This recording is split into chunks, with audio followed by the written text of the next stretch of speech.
더블유 청년부 여러분 안녕하세요. 8월 다섯째 주 순모임을 위한 쉐어링 가이드 영상을 시작하겠습니다. 이번 본문은 사사기 9장 16절부터 25절까지 말씀입니다. 이 말씀은 사사시대 한 인물인 아비멜렉의 이 스토리의 일부를 담고 있습니다. 아비멜렉은 앞서 이스라엘을 미디안의 침략으로부터 지켜냈었던 사사 기드온의 아들 중에 한 사람이죠.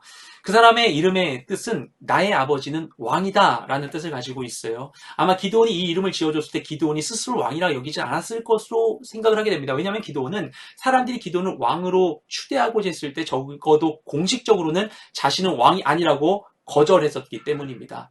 아마 기드온은 자신의 아들 아비멜렉이 하나님을 아버지이자 왕으로 삼고 살아가도록 그에게 이런 이름을 지어줬던 것으로 보입니다. 하지만 적어도 아비멜렉에 있어서만큼은 그의 이름이 나의 아버지 기드온은 왕이다 라고 읽혔던 것으로 보입니다. 그러면 곧 아비멜렉은 왕자가 되는 것이죠. 이 아비멜렉의 출생에는 다른 이들과는 다른 부분이 있습니다. 8장 30절 말씀 보면 기드온은 많은 아내를 두었고 많은 아내를 통해서 70명이나 되는 아들을 낳았다라고 하고 있는데요. 그와는 별도로 31절 말씀을 보면 세겜에 있는 여인을 첩으로 삼고 그 여인으로부터 이 아비멜렉을 낳았다라고 이야기를 하고 있습니다. 그래서 아비멜렉은 정신의 자녀가 아닌 첩을 통해 얻은 서자였었던 것이죠. 당시 지도를 보시면요. 지도 가운데에서 두 개의 동그라미가 있죠. 위에 주황색 동그라미가 바로 이 기드온이 살고 있었던 오브라라고 하는 지역입니다. 이곳이 기드온의 집이 있는 곳이에요. 그런데 세겜은 어디인가 하면은 아래로 한참 내려가야 하는 빨간색 동그라미가 있는 이 지역이 세겜입니다. 세겜은 본래 크고 유명한 도시예요. 지금도 팔레스타인 서안에 있는 큰 지역입니다.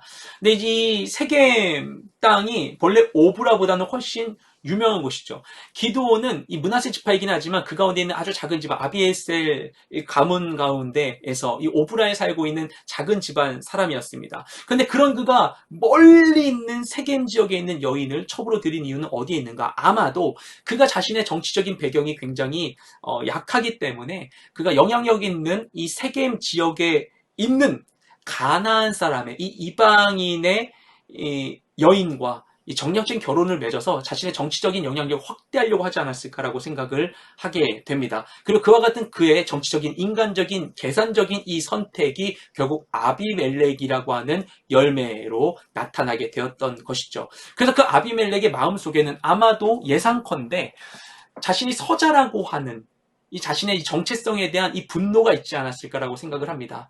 자신은 서자고 자신의 형제들은 아버지와 함께 오브라에 있고 나는 한참 떨어져 있는 세겜 가운데 있고 이곳은 사람들이 나를 기드온의 아들이라고 우러러보고 있지만 하지만 우리 집안 가운데에는 별로 거들떠보지 않는 그런 존재로서 자신을 생각하며 그 자신의 그 모든 정체성의 빈자리를 권력으로 채우고자 하는 욕망이 그 안에 가득하지 않았을까 생각을 하게 됩니다. 그래서 기드온이 죽은 후에 그는 이 세겜에 있는 자신의 친척들을 찾아가서 이야기하죠. 이제 기드온 아버지가 죽었는데 저 오브라에 있는 70명의 형제들이 당신들을 다스리는 게 좋겠습니까? 아니면 한 사람이 당신을 다스리는 게 좋겠습니까? 그런데 잘 생각해 보세요. 저는 당신들과 같은 지역 사람이에요. 이렇게 얘기를 하는 거예요. 굉장히 정치적인 이런 이야기죠. 이런 제안이 세겜 사람들에게도 나쁘진 않았을 것 같습니다. 왜냐하면 그 오브라보다 자신들이 더 큰 고을인데 오브라가 정치의 중심지가 되는 것도 별로 좋게 생각하지 않았을 테고 70명의 아들들 중에 어떻게 이 권력 구조가 재편될지 모르니까 어디에 연출될지도 복잡하잖아요. 그리고 그렇게 가깝지도 않을 거고요. 그런데 우리 세겜 출신의 아비멜렉이 권력을 갖게 된다면 자신들이 이 정치적인 이익을 얻기에 너무나 유리하다고 판단을 했겠죠. 그래서 그들이 이 일에 가담합니다. 자신들 그 이방 신전에서부터 은 70개를 가져다가 아비멜렉에게 주게 되죠.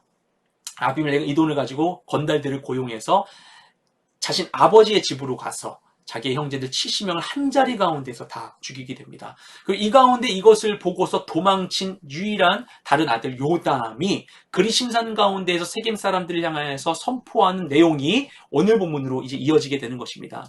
요담은 이 일에 대해서 이야기하면서 아비멜렉의 이 권력이 정말 그에게는 권력이 없다. 그에게는 정통성이 없다라는 것을 이야기했어요. 그리고 오늘 본문으로 이어지면서는 이 일에 가담한 세겜 사람들의 잘못에 대해서 지적을 하고 있습니다. 이와 같이 사사시대 가운데 이제 권력으로 인한 여러 가지 투쟁의 장면들이 사사기에 계속되고 있습니다. 이것이 사사기의 이 전체적인 중심 내용하고 굉장히 이어져 있다고 볼 수 있죠. 사사기 맨 마지막 구절이에요. 그때 이스라엘에 왕이 없으므로. 왕이 없었다라는 것. 그들의 진정한 왕은 하나님이신데도 불구하고 하나님을 왕으로 삼지 않자 그들에게 건강한 이 질서가 세워지지 않았고, 그러니까 그 가운데 서로가 왕이 되기 위해서 싸우고 서로를 이용하는 그런 시대가 바로 사사시대였다라는 것입니다. 그것은 이 아비멜렉 때도 마찬가지였죠. 그래서 요담이 그런 상황 가운데에서 아비멜렉에 대해서, 그리고 아비멜렉을 직접 공격하기보다는 아비멜렉을 도왔던 세겜 사람들의 잘못에 대해서 지적하며 이야기하는 내용이 오늘 본문에 시작되고 있는 것입니다. 그들이 세겜 사람들을 향하여서 이야기하는 것은 이런 거예요. 첫 번째는 이것입니다. 당신들의 행동이 공정한가?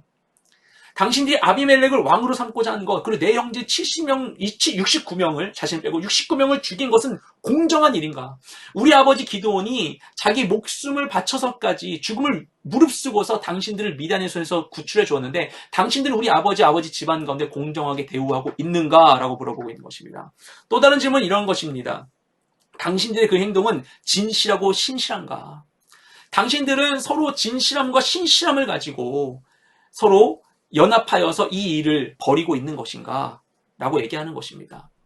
그러면서 당신들이 정말 진실함과 신실함으로 이 모든 것을 행했다면 당신들은 이 이후에 정말 서로 기쁨이 되어서 잘 살아갈 것이고, 하지만 당신들이 진실함과 신실함으로 함께하는 것이 아니었다면 그럼 당신들은 서로가 서로를 죽이게 될 것이다 라고 이야기하게 됩니다. 이 지점에서 우리가 관계에 대해서 중요한 고민을 해보게 되죠. 우리의 관계를 정말 건강한, 서로에게 기쁨이 되는 관계로 만들 수 있는 아주 중요한 것은 무엇인가? 바로 이 진실함과 신실함입니다. 진실함과 신실함으로 서로를 대할 때, 그러니까 거짓이 없는 마음으로, 변함이 없는 마음으로 서로를 대할 때 우리는 그 가운데에서 이 상대방이 주는, 또 내가 주는 기쁨을 온전히 누릴 수 있게 된다는 것이죠. 하지만 아비멜렉과 세겜 사람들은 어땠습니까? 이들은 서로 자신의 이익을 위해 서로를 이용했습니다. 서로가 이 순간에 하나가 된 것만 같지만 서로를 이용했어요. 도구화했어요. 그 결론은 서로가 서로를 파멸로 이끄는 것이었던 것입니다. 우리가 함께 고민해 볼 지점이 있죠. 관계에 대해서 나는 무엇을 기준으로 사람을 대하는가? 나의 이익을 위해서, 나의 유익을 위하여서 그것을 기준으로 다른 이를 대하고 선대하거나 아니면 다른 사람들을 이제 차별하고 있는가? 아니면 내가 진실함과 신실함으로 다른 이를 대하고 있는가? 이 지점을 우리가 함께 고민해 볼 필요가 있다고 생각을 합니다. 그리고 그 가운데 우리가 선하지 않은 욕망을 가지고, 선하지 않은 의도를 가지고서 다른 이를 대하고 행동을 하고 있다면, 그러면 그것은 요담이 이야기한 것과 같이 그들에게 파멸의 결과를 우리에게도 가져올 수 있게 된다는 것입니다. 우리 함께 갈라디아서 6장 7절 8절 말씀을 읽겠어요. 네, 제가 읽겠습니다. 시작. 스스로 속이지 말라. 하나님 업신여김을 갖지 아니하시나니 사람이 무엇을 심든지 그대로 거두리라. 자기의 육체를 위하여 심는 자는 육체로부터 썩어질 것을 거두고 성령을 위하여 심는 자는 성령으로부터 영생을 거두리라. 아멘. 우리가 무엇을 행하든지 우리가 심은 대로 거두게 된다는 거예요. 왜냐하면 이것이 하나님이 주신 영적인 질서에 맞는 것이기 때문입니다. 세겜과 아비멜렉이 서로를 죽음으로 이끌게 되는 것은 결국 죄악이 있는 곳 가운데에는 사단이 역사할 수 있다는 하나님의 공정한 영적 질서 가운데 이루어지는 것이죠. 그래서 우리는 어떻게 행해야만 하는 것인가? 선을 행하되 낙심하지 말지니 포기하지 아니하면 때가 이름에 거두리라. 공정한 심판자들이 하나님이 계시다. 그분이 우리의 왕되심을 믿는다면 우리는 선을 행하고 그 가운데 낙심하지 않고 행할 수 있게 되는 것입니다. 선한 일을 위해서 행할 때 선한 결실을 거두게 되는 것이죠. 그런데 우리가 이미 행한 죄에 대해서는 어떻게 되는 것인가?